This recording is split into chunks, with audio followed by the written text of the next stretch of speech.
everybody. This is Ryan E. Louie, and welcome to the Digg series. This is episode 11. Thank you, everybody, for the comments from episode 10. I always look forward to your comments. You can always do that. Hey, I'm so excited about this podcast. I've been wanting to do this for a while. And but first, let me get to our shout-outs. Remember, so we've gone through almost every class, that we, from Claggett to Root to the high school to Wadsworth to the middle school to CIS. So we're going through the shout-outs for the students at Studio Louie. So I think I made it through all the Monday lessons, so I'm just going to hop on to the Tuesday lessons. So the shout out goes to the Tuesday lessons at Studio Louie. You got Ryan Davis, Adam, David, Kylie, Bryce, Adele. Thank you folks for studying here. I hope you enjoy lessons. Thank you to your parents, trusting us that you're getting the best percussion education possible. All right, so today's podcast, which is episode 11, thanks for listening, is I'm doing an interview with Miss Megan Snide. She is the assistant band director at Medina. She is the head band director at Claggett Middle School and also assists up at the high school and runs a freshman band. But anyway, welcome to the studio. We're here actually right at Studio Louie here recording. And so welcome.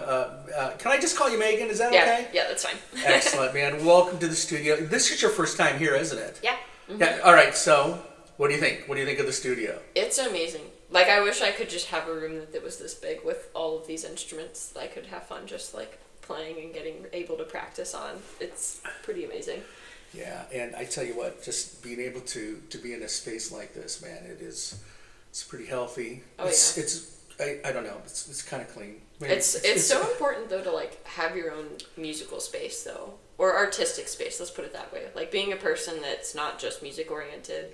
And now that I have my own house, too, I definitely, having a room that is solely just one I can walk into that's, my creative atmosphere for drawing, writing, whatever it is. But, it's so important to have a nice space that you just want to practice or do something like that in. Not I have to pull out my music stand in the middle of the family room. When I was younger. It's as woof. We do for our playing tests. Mm-hmm. Yeah, that's right. Yeah. Listen to a lot of those. Yeah, no doubt. All right, so let's get going. Here we go. So this is Miss Megan Snide. And so I have a bunch of questions to ask you because I think that your background is extremely interesting. Mm-hmm.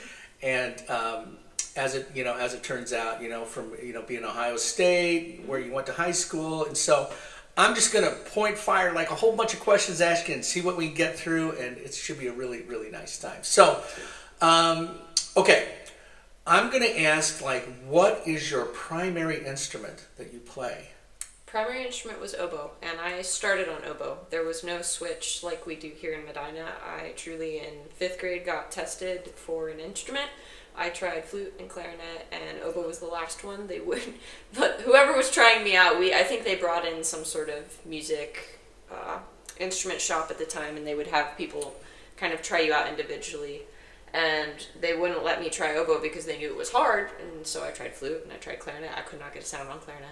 And as soon as I put oboe in my hand, be it some gimmick or maybe she was making it up, but she did. She flew up and down the scales. She, of course, was using the fingerings herself. I was just blowing the air through the reed. Right. But was yep, you're signing up for oboe. So I started on oboe in 6th grade at the middle school. Nice. Where was that? Where did you grow up? Dublin. Yeah, Dublin City Schools. So I was at Indian Run Elementary and auditioned 5th grade for then the middle school, which was Sells Middle School is where I went to. Not Dublin, Ireland, but... No, Ohio. Well, think Columbus. No, yeah. Oh, that'd be so cool. I have Irish in my blood, so maybe someday I'll make it to Ireland. Nice. Yeah, we'll see. And then you went to high school where then? Dublin Kaufman. Kaufman, so yeah. That's a great program. Who's the head band director there when you were there? Are they still there now? They're still, it's Jeremy Bradstreet. So I think Dr. Keller Jeff Keller was his name. He had retired maybe 2 or 3 years prior. So I truly only had Bradstreet when I got there. Oh, nice. And then you ended up going to college and doing your undergrad at? The Ohio State University. The Ohio State University, yeah. Which is funny because that story in itself is kind of an interesting one. I did not think I was going to be a big school kind of person. I actually even didn't think I was going to really go into music education. I loved music. I did a lot of things in music, but I also really loved art. So I actually took classes my junior year going into my senior year at the Columbus College of Art and Design. They allowed you to do a summer course. I'm kind of blanking on what the actual term for it was, but you could get college credit for it regardless. So I was able to stay on campus for a solid month and a half at CCAD is really what it's called, Columbus College of Art and Design. They just pare it down so it's easier to say. And so I stayed there a full month and a half, got college credit for art classes, and just realized as I was there that whole month that I was not able to talk about music with people, and that's when I realized I need to go into music. So I switched my idea of, instead of going to the Columbus College of Art and Design, to trying to find some sort of a small music school, conservatory. I wasn't quite sure which one I wanted to go, so I really thought actually I was going to end up at Capitol.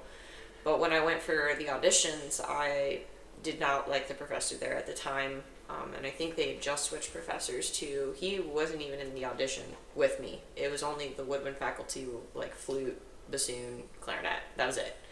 He was not able to be there at my audition. And my mom and dad actually were the ones that pushed me to audition at Ohio State. And I had to reach out to the music faculty there because their auditions were earlier than any of the other ones I was prepping for. I prepped for, I think, OU, I did Cincy, I did, I think even Athens, like down in Athens, another one. But just trying to find small schools. I think I even did Baldwin Wallace too. I kind of came up here for that one.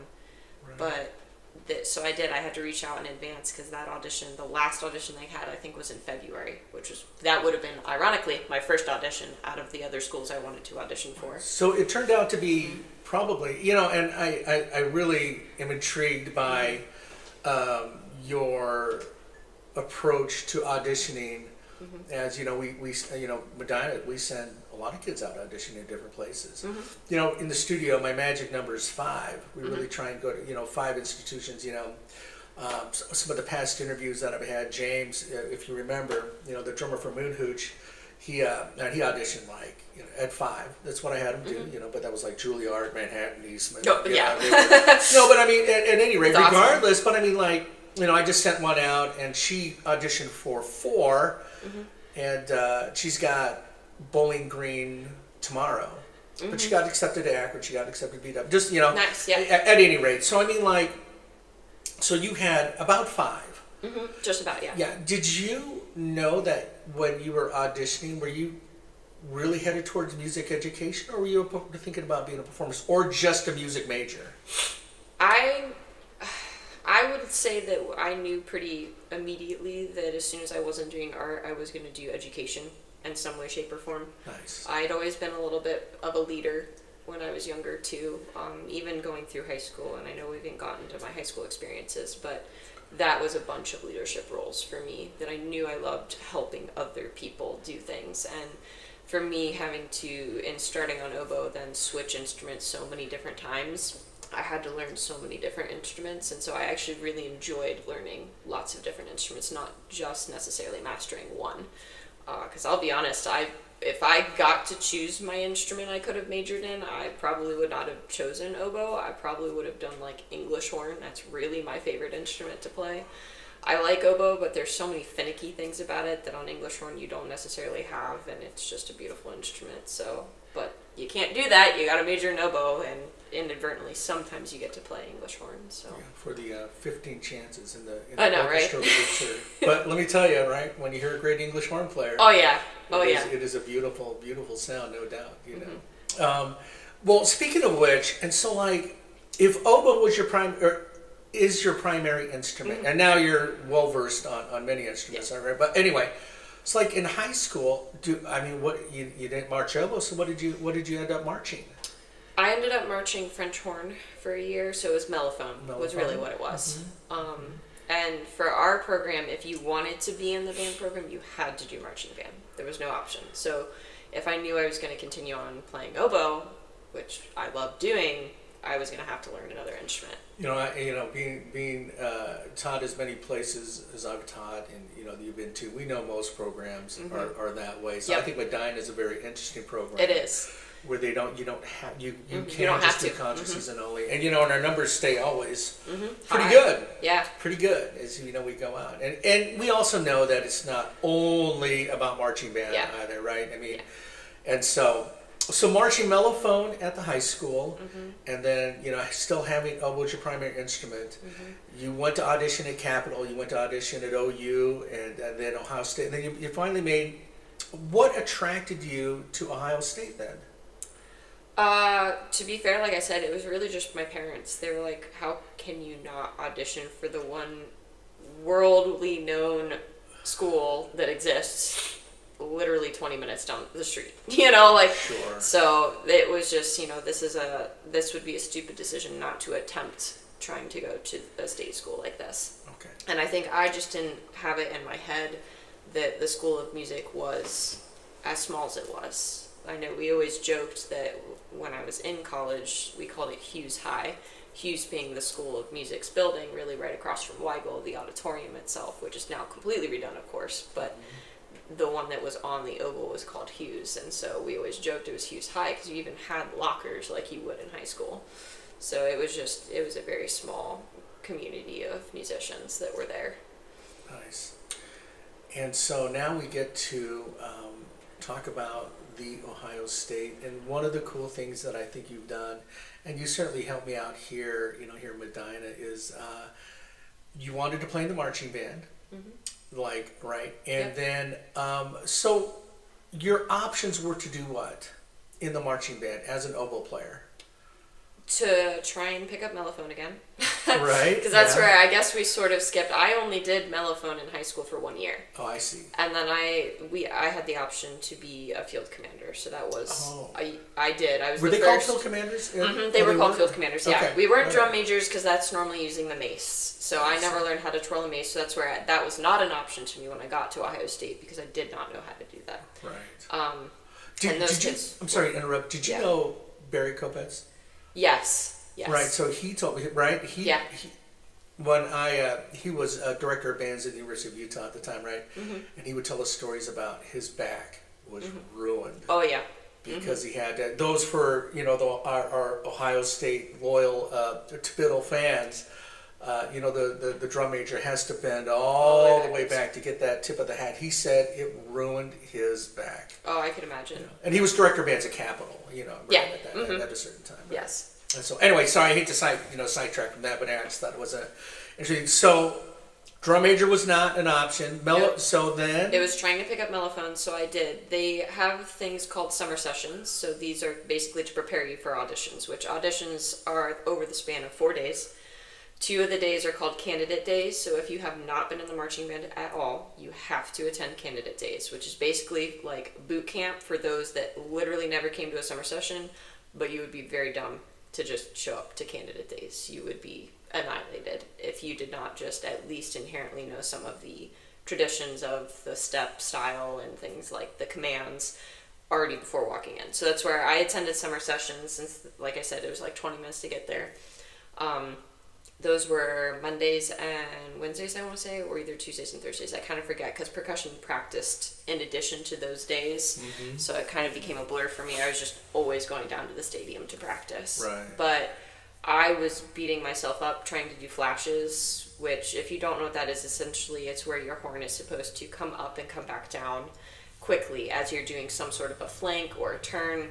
And so I have a picture literally on my phone of where I had like 4 different colored bruises on my arm from trying to do that. And I was just like, this should not be this painful to try and do.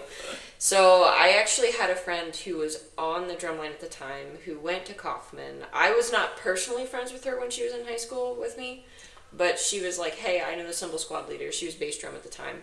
Why don't I get you, I know you probably have arm strength from being a field commander. Why don't I get you in touch with Miley, our cymbal squad leader, so she can teach you how to do cymbals. So literally, I had like 4 weeks to try and learn how to do cymbals. So I would practice. I actually put myself through 2 days. Yeah. I would wake up in the morning, I'd grab my cymbals, I'd go out to the high school stadium because I lived really close to the high school. I'd practice in the morning. I'd go to work. I worked with my dad. He has his own business. And then I'd drive down to the stadium and I'd practice for the 2.5 hours that were summer sessions. And I'd drive back at like 10 o'clock and repeat. And I did. I gave myself carpal tunnel arthritis Oh, no. by the time I hit the audition process and made it. So thus is why we're here. I mean, why I think that Megan's story is such an interesting story is because, being the talented oboe player that she is, and a wonderful music educator as well. But the cool thing is that, man, she's one of us. That's Yeah. right. That's right. March cymbals, and so, so what was the audition process like to get onto the Drumline for the Ohio State marching band? So I kind of touched on it a little bit. There was those 4 days after the candidate days, which they're not judging you at those. You're basically just supposed to go. You're just supposed to know your name. You get to meet the squad leaders if you haven't gone to summer sessions. But the next 2 days are basically a session in the morning and a session in the afternoon of what are called on the lines and then full block band. So one session, the first session you go to, which is normally I think either on a Sunday-ish morning, sometimes I think it bleeds over into Monday is the second day, but sometimes it's Saturday, Sunday. It's always 2 consecutive days, I'll put it that way. That morning you have a music audition, so like you'll go in with whomever faculty member. It can be an outside person too. Sometimes they would just bring in random cymbal players from different drum lines that would, give you your score for your music audition. You'd play through the music, you'd sight read. If I could ask, like, what, on a cymbal audition? Normally school songs. So Okay. like fight song, things like that. Okay. You would just have to show that you had memorized it all. I see. And then I think, like, if you were an instrumentalist, you would have other etudes to do. Right. For us, it was just basic rudiments and things like that. Cymbal player, obviously not really rudiments, but they could ask you to do, like, show me a hi-hat, show me a flip, things like that. Because we Okay. would do flashes and flips, Right. is really what they were called. Right. And you would have to sight read, of course. That's Uh-huh. always a part of every audition. Can you implement your fundamentals, sight reading something? And then you would go out and you would be on what were called on the lines. So your goal was essentially to try to outperform the person that you were on the line with. It could be one person, it could be 2 people. Wow. Most of the time you didn't have more than 3 just because it was hard as a squad leader to be really looking at everybody with that. And then you were supposed to be practicing because they gave a drill to one of the school songs that you knew that morning. And so that's then what was used in our full block. So after you were done doing your on the line, you were supposed to be practicing what they'd given you as your new routine.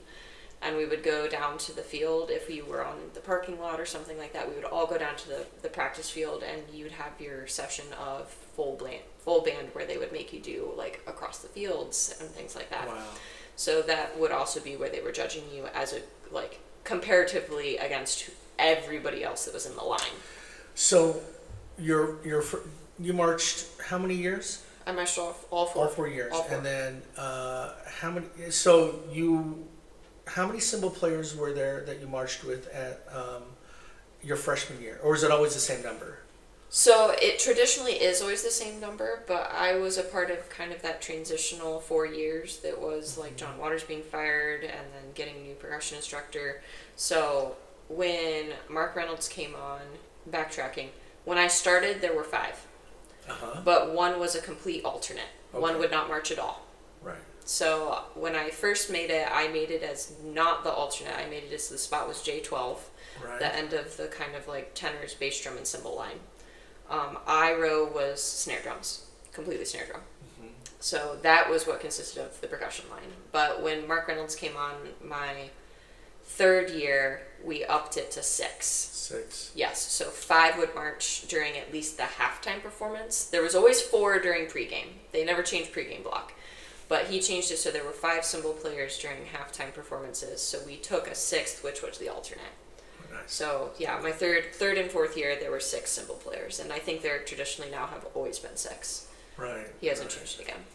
So now here comes like a couple of questions, like, because we know your background now a little bit more, where you came from, what you did as far as the marching band concerned. What about the other stuff besides marching band as a music education major? what were some of those other things that really stick out in your mind that's really cool for maybe our future music education majors, that are listening today? What are some of the cool things that you liked about being an education major at Ohio State? At Ohio State, I would say, I don't know, I guess that was such a hard thing for me because I really had to do that balancing act between being an oboe player and being able to use all of my digits to like not using any fingers at all and basically beating them to a pulp trying to play cymbals because our technique at the time was not your traditional standard palm grip technique. I don't know who came up with it, but it was knuckle based. So your knuckles are constantly grinding against when you would do a flip. And so that's where I did. I gave myself tendonitis and arthritis pretty easily. So I was thankful that like when I would have to do piano and things like that as my methods, even my oboe instructor, he understood I was doing that because I wanted to be a well-rounded music education major. Sure. That, when I would walk into lessons and maybe I was having trouble doing a scale because I literally could not feel my fingers. Like I couldn't feel my middle finger. It had gone numb. That he's like, they understood what I was doing to try to learn everything I could. So I would say some of the other things, I mean, it's going to sound silly, but really the one that sticks out to me was being able to design my junior recital, the one recital I got to do. Right. Because as a music education major, you only have to do one. Performance major, you have to do two. You got to do a junior and a senior. Mm-hmm. So when I got to choose my junior recital music, it gets to be whatever you want. And I think that was the first time I really got to take ownership of the music that I enjoyed playing and like why I wanted to play it. Yeah, right. So actually, ironically enough, it's funny that you're interviewing me like right after Valentine's Day. My junior recital was on Valentine's Day. Oh my gosh. Wow. And because truly my favorite music is romantic. Right? Sure. Just very lyrical, very beautiful, French like style romantic music. Mm-hmm. And so I wanted to dedicate my junior recital to everybody that had taught me to love music. And so I played a whole recital on Valentine's Day, and I brought in my accompanist who had played with me when I was in middle school solo and ensemble and high school solo and ensemble. Great. And he was my pianist for the whole recital. And then I worked on a duet with my private lesson teacher from when I was in middle school and high school. She was the one that started me, Karen Pfeiffer. And I still have all those recordings to this day, and they just having that moment during my junior year where I got to have ownership of all of the music that I chose, and I got to give back to the people that gave it to me in the first place. Like, I will never forget that opportunity. That's really cool. For sure. And it was fun because Excuse me. I had an ability in my schedule to use the Hughes Auditorium because, I mean, now, of course, I'm sure a lot of students probably find the practice rooms in the Weigel Auditorium are probably where they go now. The only options we had were the top of Hughes that was like, stink bug infested pianos. That I had opportunity in my schedule to actually, nobody was on the Hughes Auditorium stage. So I would always go down to the stage and practice. That's awesome. And have that whole space to yourself. It was just it was great. How sonorous the sound Yeah. would be. And I had never, to be fair, I was a horrible practicer. I'd like high school, middle school, no. Right. I hated practicing by myself in a Sure. room. And like I said, kind of like, pull out the stand in the middle of your family room, and you have all your parents. I had a brother, like listening to you. You're like, I don't want them to hear me practice. Right. What's interesting? It was speaking of that, and our parents that do listen to this. Thank you for listening, by the way. Mm-hmm. I remember like going through the same thing, but imagine being a drummer. Mm-hmm. And I think it wasn't until I was a sophomore in high school where my grandmother, my tutu, went to my mom and she goes, "Hey, I don't think it sounds as bad as it used to." Yeah, it's true. And but thank goodness maybe either of us are not violin players. No. Oh yeah. Yeah. Well, and even then, I think my private lesson teacher she still says it to this day. And I remember the first lesson I ever had with her. She's like, "She's got talent. Like, she's not squeaky. She doesn't sound like a duck." Nice. So yeah, my parents kind of looked at him that, I guess. So like another fast question would be, so oboe's your main instrument. Yep. But English horn is like the love of your instrument. If I had one. So what's your favorite brass instrument to play? To play, I mean, I probably still would say French horn. Like, cool. I love the sound of a French horn. Yeah. And I'm pretty decent at it. I did it kind of as my secondary when I was in college, because Right. they have you take those method courses and you kind of have to pick a secondary to play. Sure. And an ensemble. Just to try it, right? Absolutely. And it's great. Like, I love that they did that at Ohio State. You have to pick a secondary that has nothing to do with your primary. I think most do. I mean, mine was trumpet. I tell you, playing your I secondary. do. Yeah. Playing your secondary instrument is like a lot of fun. Like in lab band, remember in lab band? Yep. You'd sit there, you'd play your secondary instrument. You couldn't remember what finger it was. So you'd I know, stick it yeah. up in your book. Because you're playing like 6th, 7th grade band literature, Yep. right? Yeah. Well, and then sometimes they pull out high school lit, and you're like, oh gosh. Yeah, right. But I thought lab band was a lot of fun. Man. Oh, it's fun. You know, because we're all in the same boat. We all suck. Yeah. Kind of, and kind of not. and You know what I mean? Like, And you can read rhythms, but it's right. yeah. You know, I enjoyed that very much. I do find now though, like when I do need to play for my students, and they probably know this if they're listening, like I will pull trumpet or clarinet out, because those are the easy transposers for me that I can look at like a bass clef staff, and the trombones need help. I've got my clarinet right there. I'll play it on clarinet. Right. So right. things like that. Right, but right. yeah. You bring up, and we have about maybe more minutes left or more, but you bring up, playing cymbals as long as you did on the Ohio State marching band Drumline.